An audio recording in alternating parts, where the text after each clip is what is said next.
सियासी चौक में आज हम बात करेंगे महाराष्ट्र चुनाव को लेकर। कांग्रेस ने आरोप लगाया था कि सत्तारूढ़ महायुति ने ईवीएम से छेड़छाड़ कर महाराष्ट्र चुनाव में बहुमत हासिल किया है, जिस पर चुनाव आयोग ने कांग्रेस के हर आरोपों का डेटा के साथ जवाब दिया है और चुनाव में गड़बड़ी के आरोपों को खारिज कर दिया है। हमारे साथ कुछ राजनीतिक जानकार हैं, इनसे समझने का प्रयास करेंगे कि चुनाव आयोग द्वारा दिए इस डेटा से किस हद तक सहमत है। नए 20 पन्नों का कांग्रेस ने शिकायती पत्र दिया है चुनाव आयोग को और चुनाव आयोग ने 66 पन्नों में जवाब दिया है। कांग्रेस को समझना चाहिए कि पूर्व में जब से देश आज़ाद हुआ है कई चुनाव होते थे देश में, और बिहार और उत्तर प्रदेश और तमाम प्रदेशों में रास्ते रोक के जो है लोगों को रोक दिया जाता था, वोट नहीं देने दिया जाता था। वह समय नहीं है। ईवीएम इलेक्ट्रॉनिक मशीन है, वह जो जहां वोट पड़ेगा वही वह दिखाएगा। ये समझने की बात है कि कांग्रेस जो है मेन मुद्दा यही है कि वो जीत नहीं पा रही है और इसी की वजह से अनर्गल जो है ये 50 आरोप लगा रहे हैं। उस आरोप को जनता भली भांति सब कुछ समझ रही है और जो सरकार कर रही है वो सारे चीज़ देश के हित में है। अरे चुनाव आयोग है, आप उसके ऊपर उंगली क्यों उठा रहे हैं? आपको जब जवाब दे रहा है, हर बात का जवाब दे रहा है और वोट और वीवीपैट का मिलान भी होता है, उसमें भी कभी भी गड़बड़ी नहीं पाया गया है। और पूर्व में भी जैसे ये आरोप लगाते हैं कि चुनाव संपन्न होने के बाद जो है वोट प्रतिशत बढ़ता है। ये पहले भी कांग्रेस के ज़माने में जो चुनाव होते थे ईवीएम वोट से, ईवीएम कौन लाया है? मनमोहन सिंह लेके आए थे और उनके ज़माने में ही ये 5-7% वोटों की बढ़ोतरी हुई थी, इसकी शिकायत हुई थी। तो ये ऐसा होता है कि 6 बजे के बाद या 5 बजे के बाद जो बड़ी लाइनें लगी रहती हैं, वो जब वोट देते हैं वो सारे उसमें कनेक्ट किए जाते हैं, इस प्रकार से वोट बढ़ते हैं। तो आप भी समझो ना, आपके जब आपकी सरकार थी, आपके कार्यकाल में भी ऐसी बातें होती रही हैं और आज भी हो रही है। तो यह कोई मुद्दा नहीं है, इन्हें समझना चाहिए। आपसे समझेंगे, इनकी बातों से किस हद तक सहमत है? जी देखिए, अब हम 2024 में हैं, हमें प्रगति कर रहे हैं धीरे। अब हम पुराने ज़माने में नहीं जा सकते जब बैलेट पेपर पे वोटिंग होती थी।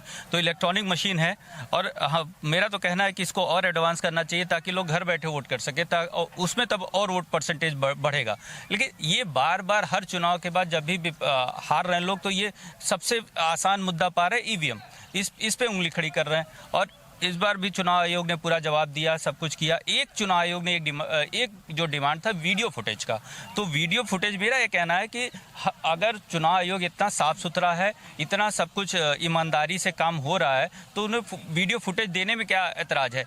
वो बात कर रहे हैं कि इससे सब कुछ सामने आ जाएगा। तो ठीक है, आप सारी पार्टियों की एक कमेटी बना दीजिए ना, हर पार्टी के 2-4 नुमाइंदे हों उसमें, और कुछ अलग अलग एनजीओ से हों, अलग अलग डिपार्टमेंट से हों, उनके सामने वो वीडियो फुटेज जारी हो, वो देख लें एक बार। ये हर बार सीता का ये अग्नि पे चल के और अपने आप को सही साबित करना, ये तो गलत है। एक बार ये सब कुछ क्लियर कर दीजिए, देश के सामने दूध का दूध और पानी का पानी हो जाए।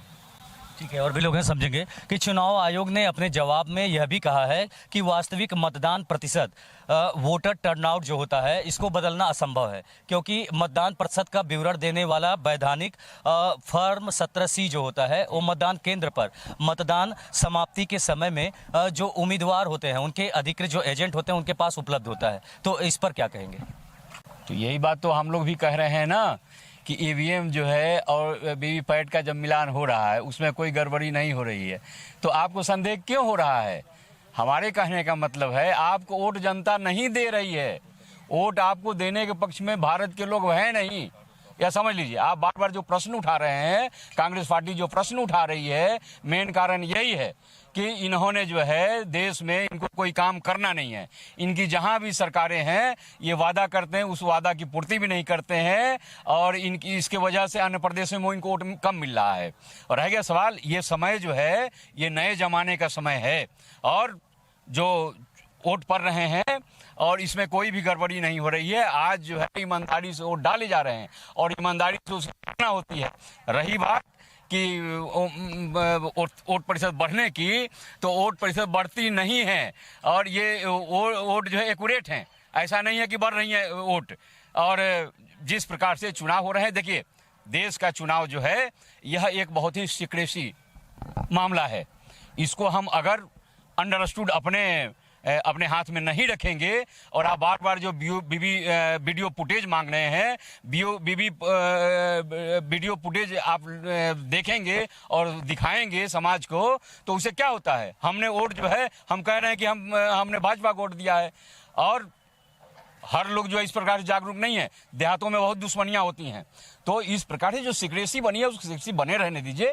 चुनाव आयोग जो है भारत के भलाई के लिए और भारत की जनता के भलाई के लिए, इसमें अगर चुनाव ये आप फ्लैक्स कर देंगे, इसको एकदम समाज में वो कर देंगे, प्रसारित कर देंगे, तो काफ़ी समाज में दुश्मनियां बढ़ेगी, लोगों की हत्याएं हो सकती हैं। इस पर सरकार और चुनाव आयोग ने कुछ सोच समझ कर काम कर रही है। हम लोग चुनाव आयोग के समर्थन में है, और जो भी कर रही है भारतीय जनता पार्टी की सरकार, चुनाव आयोग जो भी हो स्वतंत्र संस्था है चुनाव आयोग, लेकिन सबके अब काम जो है वो अच्छे तरीके से दिख रहे हैं, वो अच्छे काम कर रहे हैं, इसलिए लोगों का विरोध हो रहा है। ये समझ रहे हैं कि आने वाले समय में हम पुनः जीतने वाले नहीं हैं, विरोध इसलिए है। क्या कहेंगे भैया?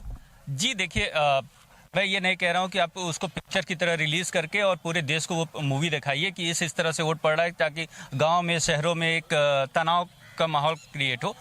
आप इलेक्शन कमीशन को छोटा सा फैसला लेना है, सारी पार्टियां एक कमेटी बनाइए जिसमें सारी पार्टियों के लोग हों, समाज के नुमाइंदे हों, उनको दिखाइए एक बार जिनकी बात, उसके बाद वो एक बार राहुल गांधी अगर वो फुटेज देख लें तो क्या कांग्रेस नहीं मानेगी? एक बार क्या अखिलेश यादव फुटेज देख ले तो क्या सपा नहीं मानेगी? तो क्या हर्ज है एक दो लोग को दिखाने में? इसमें तो कोई बुराई नहीं है। आप एक बार, अगर आप इलेक्शन कमीशन 100% ईमानदार है तो उसको ये फुटेज दिखाने में क्या दिक्कत है? कोई आप मूवी रिलीज करके आप थोड़ी दिखा रहे हैं। आप एक बार ईवीएम को सही साबित कर दीजिए। इलेक्शन कमीशन की ड्यूटी है। हमारा 140 करोड़ की पॉपुलेशन का देश हमारा, हम हमेशा नुमाइंदा चुनते हैं हमारे। और अगर बार बार आरोप लग रहा है कि हम जिसको चुन रहे हैं वो नहीं चुन के आ रहा है, कोई और आ रहा है, तो ये इलेक्शन कमीशन पे बहुत बड़ा सवालिया निशान है, और इससे भारत की साख पूरी दुनिया में घटती है। तो ये एक बात तो इसको क्लियर कर देना चाहिए, वीडियो फुटेज दिखा देना चाहिए, ताकि एक सबको दूध का दूध और पानी का पानी हो जाए। क्या लगता है कि एक विधानसभा क्षेत्र में जब चुनाव होता है तो लगभग 400 से 500 के आसपास बूथ होते हैं, तो हर बूथ का फुटेज दिखा पाना संभव है? यही ना बार बार कहा जा रहा है, ये संभव नहीं है। आप देखिए ना सर, और भी अपने दृष्टि को विशालतम बनाइए। देखिए भारत के जो बॉर्डर पे जो देशें बसी हुई हैं, आपके बांग्लादेश हो गए, पाकिस्तान हो गए, भूटान हो गए, मालदीव हो गए, चीन हो गए, श्रीलंका हो गए, है ना देश ये। आज स्थिति क्या है? हमारे संबंध जो हैं, भारत बन रहा है, इसको देखते हुए अन्य देश हमारे देश से जलन कर रही हैं। और अगर हमारा कोई भी सिक्रेसी अगर बाहर जाता है तो इसका विदेश फायदा उठाता है। चीन जो है आंख गड़ा के भारत पे बैठा हुआ है नुकसान करने के लिए। भारत सरकार जो भी निर्णय ले रही है, चुनाव आयोग जो भी निर्णय ले रहे हैं, कोर्ट हमारे जो भी निर्णय ले रहे हैं, जो शासन प्रशासन हमारी भारतवर्ष की जो नहीं है, वो सभी ठीक है। यह देश बनाने की प्रक्रिया है, देश बिगाड़ने की नहीं है। कांग्रेस की इतिहास रही है कि अब देखिए राहुल गांधी जो है देश में क्या घटित हो रहा है, आप जाके अमेरिका में बता रहे हैं, उसे बदनामी हो रही कि नहीं हो रही है। इस प्रकार से आप फुटेज देते रहेंगे, चारों तरफ बांटते रहेंगे, तो हमारे देश में अभी इतनी भिन्नता है, इतनी आपस में मतभेदता है कि हमारे देश के किसी भी चीज को वो जाके बाहर बता सकते हैं। अभी जो है निर्माण काल का समय है, देश में हर प्रकार का निर्माण चल रहा है। संविधान में भी जो त्रुटियां हैं सरकार संशोधन करे, हमारी मांग है। जो त्रुटियां हैं, जो देश के लिए अच्छा है उसको रखे, जो देश और समाज के लिए जो गलत है उसको चेंज करे। हम सब पक्ष में हैं, देश मेरा बनना चाहिए, हमारा हिंदू राष्ट्र भी होना चाहिए। हम सब की दृष्टि जो है पूरे समाज पे है। हमारा समाज बहका हुआ है, तमाम जातियों में, धर्मों में ये बटा हुआ है, और इससे देश कमजोर होता है। सरकार जो भी कर रही है हम उसके साथ है, उसके समर्थन में। क्या जवाब देंगे भैया इनके बातों का? जी देखिए, जब भाजपा के पास जवाब नहीं होता है तो वो पाकिस्तान, चाइना, हिंदू, मुस्लिम, सनातन, यही सब बातें करती है। देखिए मैंने थोड़ी देर पहले भी कहा था, मैं ये नहीं कह रहा हूँ कि आप मूवी रिलीज़ कर दीजिए, कुछ रैंडम फुटेज आप कुछ लोगों को दिखाइए जो हर पार्टी के नुमाइंदे हैं, एक कमेटी को दिखाइए, उसमें क्या बुराई है? आप अपने आप को साबित तो करिए आप 100% सही हैं। अगर आप सही हैं तो आपको दिखाने में क्या हर्ज है? बहुत कुछ रैंडम फोटो वीडियोस तो दिखाइए, कुछ देश के कुछ अलग अलग अंगों से उठा के दिखाइए। क्यों आपकी जब सरकार एक तरफा बनती है तो आप पे सवालिया निशान खड़ा होता है, तो एक बार तो उसको क्लियर आउट कर दीजिए। क्या दिक्कत है? 140 करोड़ जनता की भावनाओं का सवाल है ये, एक बार उसको क्लियर कर दीजिए। ये पाकिस्तान और चाइना बात। ठीक है, फिलहाल देख सकते हैं कि कांग्रेस द्वारा लगाए आरोपों के बाद चुनाव आयोग के द्वारा 66 पन्नों का जवाब बिंदुवार दिया गया है और उनके सभी आरोपों को खारिज कर दिया गया है। फिलहाल इसके बाद भी सियासत हो रही है। जब जब प्रदेश में अलग अलग जगहों पर चुनाव आते हैं, उसके बाद परिणाम जैसे ही सामने आते हैं तो चुनाव आयोग पर उंगलियां खड़ी होनी शुरू हो जाती हैं। महाराष्ट्र के विधानसभा चुनाव में परिणाम आए तो ईवीएम पर सवाल खड़े किए गए, कांग्रेस की तरफ से सवाल खड़े किए गए, अन्य राजनीतिक दलों की तरफ से भी उस पर सवाल खड़े किए गए। लेकिन अब चुनाव आयोग की तरफ से कहा गया कि किसी भी तरह से ना ही नाम जोड़े गए ना ही घटाए गए। ऐसे में विपक्ष लगातार चुनाव आयोग पर सवाल खड़े करता है। तमाम लोग हमारे साथ मौजूद हैं, इन सबसे मैं राय लूँगा, सबसे बात करेंगे और जानेंगे कि आखिर ये सब जो चल रहा है आरोप प्रत्यारोप का दौर, इस पर लोगों की राय क्या है। महाराष्ट्र में विधानसभा चुनाव के परिणाम आए, विपक्ष की तरफ से कहा गया, खासतौर से कांग्रेस की तरफ से किस नामों को जोड़ा गया, घटाया गया, इस तरह के काम किए गए, चुनाव आयोग के ऊपर गंभीर आरोप लगाए गए। चुनाव आयोग ने जांच करी और ये बात साफ हुई कि इस तरह की कोई भी गड़बड़ी नहीं की गई। कैसे देखते हैं आप, क्या कहना चाहेंगे? सर देखिए, देखना क्या है, कांग्रेस शुरू से ही, जब राजीव गांधी का ज़माना था तो राजीव गांधी बैलेट पेपर का विरोध किया करते थे। जब चुनाव हार जाते थे तो बैलेट पेपर का विरोध किया करते थे। अब आ गए उनके राहुल गांधी भी ईवीएम का विरोध कर रहे हैं। भाई साहब, अभी आपने महाराष्ट्र के साथ साथ झारखंड में चुनाव जीते, वहाँ भी तो ईवीएम से हुआ। बहन प्रियंका गांधी वाड्रा वायनाड से जब चुनाव जीती तो वो भी चुनाव ईवीएम से हुआ। बंगाल में बहन ममता बनर्जी मुख्यमंत्री बनी, वहाँ भी ईवीएम चुनाव हुआ। हिमाचल हुआ, जम्मू कश्मीर हुआ। तो भाई साहब, मैं साफ साफ कहना चाहता हूँ कि इन लोग के मन में क्या है, जनता अच्छा समझ चुकी है। जनता अपना मत इन लुटेरों के हाथ में नहीं देना चाहती है। चुनावों को अनफेयर बताना ये क्या है? फिर लगातार ऐसे चुनावों को अनफेयर बताने का काम होता है विपक्ष की तरफ। देखिए, विपक्ष जब हार जाता है तो चुनाव आयोग पर आरोप लगाता है, उसी संविधान में कानून पे आरोप लगाता है, प्रशासन पे आरोप लगाता है। ये कहाँ का न्याय भाई? जीत जाते हैं तो सब ठीक है, जीत जाते हैं तो मेरा ईवीएम ठीक है, हार जाते हैं तो भाजपा ने ईवीएम में खेला कर दिया। क्या कुछ कहना चाहेंगे कि ये जो तस्वीर है, इस पर क्या लगता है कि चुनाव आयोग पर आरोप लगे, उसके बाद ये बात कह रहे हैं कि जो है चुनाव आयोग की तरफ से कहा गया कि जो भी आरोप थे ना ही किसी भी तरह से नाम नहीं जोड़े गए, सब कुछ बेहतर है। देखिए, चुनाव आयोग को स्वतंत्र और निष्पक्ष होना चाहिए।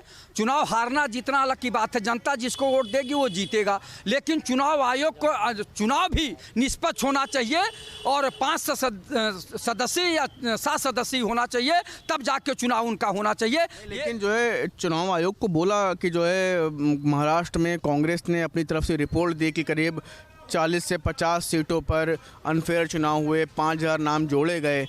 जवाब दिया है चुनाव आयोग ने, ऐसा कुछ भी नहीं हुआ। भाई, चुनाव आयोग दे रहा है, हम मानते हैं चुनाव आयोग का बात तो सब लोग सर्वमान्य, पूरा देश मानता है।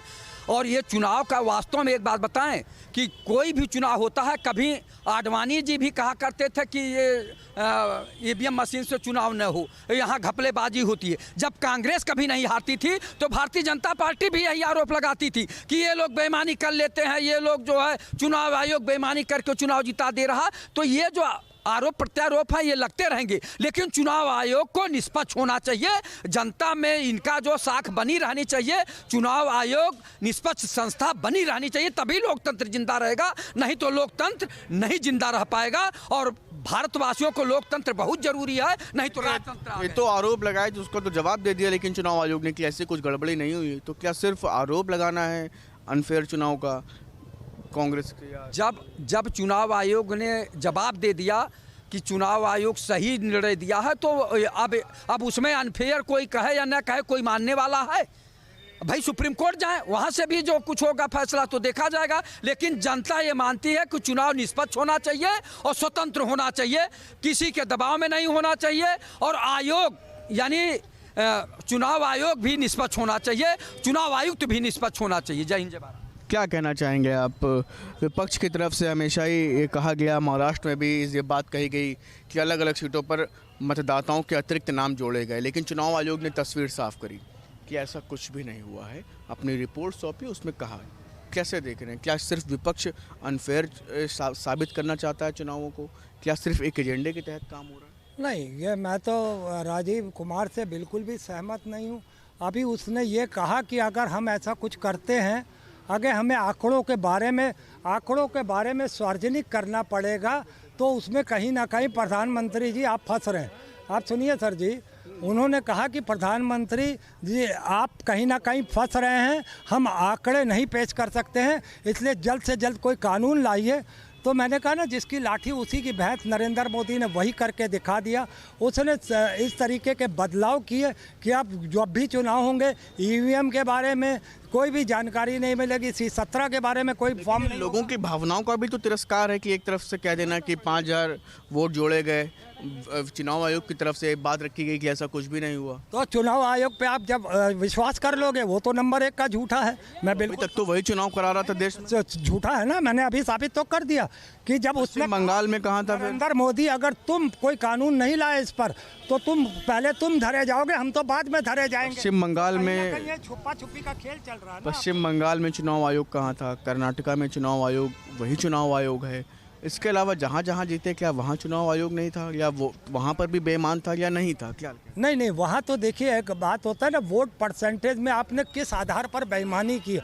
वहाँ पर वोट परसेंटेज हमारे फेवर में ज़्यादा गया, इसलिए वो चीज़ इनकी जब हार में तब्दील हो गई तो हमें शायद उसकी ज़रूरत नहीं पड़ी। मगर जहाँ पर इनका एक तरफा देखने को मिला तो वो संदेह पैदा हुआ। फिर एक बात बताइए, महाराष्ट्र के गाँव में एक नाट्य रूपांतर के तरीके से करना चाहा वहाँ के लोगों ने, चुनाव किया बैलेट पेपर से, तो आपने वहाँ गांव को पूरा अपने कब्जे में ले लिया, वहाँ पर कर्फ्यू लगा दिया, उसको हाउस अरेस्ट कर लिया। क्यों नहीं उसके सामने सच्चाई को आने दिया गया? जो वहाँ पे बैलेट पेपर से वोटिंग हुई है उसको क्यों आप छुपा रहे थे? देश के सामने छुपाने से आपकी कमजोरी पता चली है। क्या कुछ कहना चाहेंगे? महाराष्ट्र में चुनाव हुए, विपक्ष कांग्रेस की तरफ से आरोप लगाए गए कि हर सीट पर करीब 5 से 6 हज़ार वोटर्स को बढ़ाया गया, चुनाव आयोग पर आरोप लगे, लेकिन चुनाव आयोग ने रिपोर्ट सौंपी कि ऐसा कुछ भी नहीं हुआ। तो क्या सिर्फ चुनावों को अनफेयर बताने के लिए एजेंडे के तहत ही काम हो रहा है? देखिए, ये जो आरोप हैं ये निराधार हैं। क्योंकि देखिए, जब आप जीत जाते हो तो आप उस किसी भी संस्था पर, किसी भी ईवीएम पर, या किसी भी जो चीज़ें उसमें शामिल होती हैं उस पर आरोप प्रत्यारोप नहीं करते हो। और जब आप हार जाते हो तो आप उंगली उठाते हो। आप जब एक जगह बैठ करके, एसी में बैठ करके और गूढ़ा गणित करके, आपसी मंथन करके एक निष्कर्ष निकालते हो जीत हार का जो है, तो आप निश्चित रूप से जो है जब धरातल पर जाते हो तो वहाँ आपको जो है वैसा परिणाम देखने को नहीं मिलता है जैसा आप अपने दिमाग में बैठा के रखा है। जो है जब आप उस एसी से निकल करके, उस कमरे से निकल करके बाहर ज़मीन पर मेहनत करेंगे दिन प्रतिदिन, जो है सच्चाई मालूम, तब आपको सच्चाई भी मालूम होगी। तब इस तरह से आरोप लगाना जन भावनाओं का भी तो तिरस्कार है। देखिए, ये संस्थाएं आज से नहीं हैं, जब से हमारा देश आज़ाद हुआ है तब से सारी संस्थाएं काम कर रही हैं, और तब निष्पक्ष थी जब आपकी सरकारें थी। आज जब आपकी सरकार नहीं है तो क्या ये दोषी हो गई हैं? इसका मतलब है कि आप जब अपने प्रयास से जो है सत्ता में नहीं वापस आ पा रहे हो तो आप जो है अलग अलग संस्थाओं पे आरोप लगा करके ये संस्थाओं को बदनाम करना, और इसके माध्यम से एक तरीके से देश की भी बदनामी होती है। इस बात का चिंतन नहीं करते हो। क्या विपक्ष अब उस तरीके का विपक्ष रह गया है जहाँ पे जो है हर चीज़ सुनने की क्षमता हो और अपनी बात कहने की क्षमता हो? जो है जब आप देश के विकास में जो है अपना योगदान देंगे, एक विपक्ष और सत्ता पक्ष में कोई विशेष अंतर नहीं होता है, लेकिन जब आप जो है अपने विचारों से, अपने कर्म से, अपने वाणी से जो है सरकार को अच्छे चीज़ों के लिए सराहना करोगे, उसका साथ दोगे जो है, तो देश आगे बढ़ेगा, समाज आगे बढ़ेगा। लेकिन वहीं जब आप केवल सत्ता के लिए जो है आप आलोचना करोगे, विरोध करोगे, अवरोध करोगे, निंदा करोगे, तो आप निश्चित रूप से आपकी जो अपेक्षा है इस देश की जनता से पूरी नहीं होगी। क्या कुछ कहना चाहेंगे? महाराष्ट्र में विधानसभा चुनाव, फिर उसके बाद आरोप प्रत्यारोप का दौर शुरू हुआ चुनाव आयोग पर। चुनाव आयोग ने स्पष्ट किया कि ऐसा कुछ भी नहीं हुआ है, पूरी रिपोर्ट सौंपी है, उसमें कहा है कि कहीं पर भी वोटर्स नहीं बढ़ाए गए। तो क्या विपक्ष के एजेंडे के तहत छवि खराब करने के लिए, या यूँ कहें कि जन भावनाओं का तिरस्कार, इन सब चीज़ों से? देखिए, हम आपको बता दें, एक देहाती भाषा लोग कहते थे कि नियत कपटी तो बलाए झपटी। आप इससे ये मूल्यांकन कर लीजिए कि समाजवादी हो, चाहे कांग्रेस हो, इन लोगों से ये पूछो कि आप 20% मुसलमान का वोट लेना तो जानते हो, बाकी उनको हिस्सेदारी क्यों नहीं देना जानते हो। इनसे, समाजवादी से और कांग्रेस से मुसलमान खुद ही हट चुका है। ये ईवीएम तो कांग्रेस ही लाई थी, कई मुसलमान तो जो है ये कह रहे हैं कि आप पीढ़ी से मुसलमान, क्या कह रहे हैं आप? ये तो मुसलमान हटे हैं, ये कौन सी बात हुई यार। पार्टी पार्टी होती है, चाहे वो कांग्रेस हो चाहे बीजेपी हो। पार्टी पार्टी बड़े भाई, काम सब कर रहे हैं, बढ़िया काम कर रहे हैं। पार्टी कोई भी हो, काम हो बढ़िया, देश के लिए काम खत्म बात। अच्छा, एक चीज़ हमको ये बताइए, जब ये कह रहे हैं कि मुसलमानों की बदौलत से कांग्रेस समाजवादी दोनों टिकी है, तो मुसलमानों को कौन जिम्मेदार पद पर समाजवादी ने और कांग्रेस ने सेंट्रल में बैठाला है, हमको आप ये बता दीजिए। आज अटल जी ने अगर विदेश की रास्ता ना खुलाई होती तो मुसलमान की इससे ज़्यादा गई गुजरी हालत होती, समझो। बहुत बहुत शुक्रिया। तो ये आप देख सकते हैं कि लोगों की अलग अलग राय। वीडियो जर्नलिस्ट सूफी खान के साथ शुभम पांडे, न्यूज स्टेट, लखनऊ।